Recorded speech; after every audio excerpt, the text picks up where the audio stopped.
রাসূলুল্লাহ সাল্লাল্লাহু আলাইহি ওয়াসাল্লাম বলেন, কুল্লু যুনুবিন ইউআখিরুল্লাহু মিনহা মা শাআ ইলা ইয়াউমিল কিয়ামাতি ইল্লাল বাগিয়া ওয়া উকুকাল ওয়ালিদাইনি আও কাতিআতার রহিমি ইউআজ্জিলু লিসাহিবিহা ফিদ দুনিয়া ক্বাবলাল মাউতি।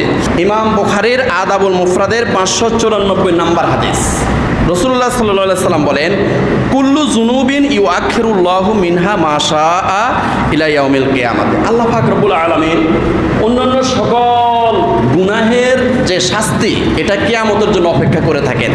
কিয়ামতের দিন তার শাস্তিটা নির্ধারণ করবেন এবং সেখানে তার শাস্তি তার উপরে নিপতিত হবে। ইল্লাল বাগিয়া, তবে কয়েকটা গুনাহ আছে, এই গুনাহগুলো আল্লাহ পাক দুনিয়াতে দিয়ে দিবেন। ইউআজ্জিলু লিসাহিবিহা ফিদ দুনিয়া ক্বাবলাল মাউত, তার মৃত্যুর আগে এই পৃথিবীতে কয়েকটা গুনাহের শাস্তি দিয়ে দিবেন। এক নাম্বার হলো ইল্লাল বাগিয়া, যারা বিদ্রোহী হয়। এতদিন ইসলামের পক্ষে ছিল, এখন ইসলামের বিপক্ষে চলে গেছে। এতদিন সত্যের পক্ষে ছিল, এখন সত্যের বিরুদ্ধে চলে গেছে। এতদিন মুসলমান ছিল, এখন কাফের হয়ে গেছে।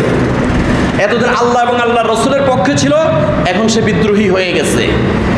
যুদ্ধের ময়দানে মুসলমান সেজে গিয়েছে, যুদ্ধের ময়দানে গিয়ে হঠাৎ করে তারা কাফেরের পক্ষ অবলম্বন করলো। এই বিদ্রোহীদের শাস্তি আল্লাহ পাক মৃত্যুর আগে পৃথিবীতে দিয়ে দিবেন।